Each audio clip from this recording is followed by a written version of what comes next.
আপনি কি এখন খুব কষ্টে আছেন? মনে হচ্ছে এই সময়টা আর কাটবে না? তাহলে শুনুন, আল্লাহ নিজে বলেছেন কষ্ট কখনো একা আসে না। আল্লাহ বলেন, আলাম নাশরা লাকা সাদরাক, আমি কি তোমার বস্ত্র প্রস্তুত করে দেইনি?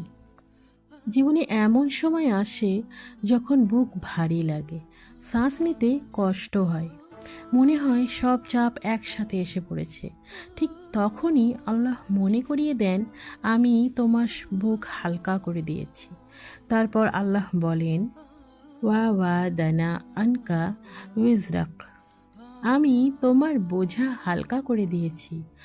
আমরা ভাবি এই সমস্যাটা আমি একাই বইছি, কিন্তু সত্য হলো অনেক বিপদ আল্লাহ আগেই থেকেই সরিয়ে দিয়েছেন, যেগুলো আমরা জানিই না। তারপর আসে সেই বিখ্যাত আয়াত, ফা ইন্না মা আল উসরি ইউসরা, নিশ্চয়ই কষ্টের সাথে স্বস্তি আছে। আবারও বলেন, ইন্না মা আল উসরি ইউসরা, নিশ্চয়ই কষ্টের সাথে স্বস্তি আছে। দুইবার কেন বলা হলো? কারণ আল্লাহ চান আপনি যেন সন্দেহ না করেন। কষ্ট একা আসে না, তার সাথে স্বস্তিও আসে।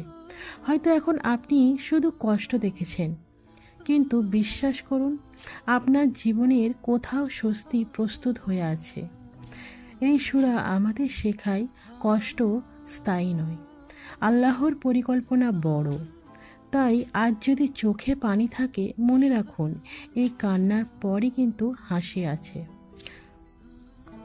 পরের পর্বে আমরা জানব কষ্ট শেষ হলে আমাদের কি করা উচিত।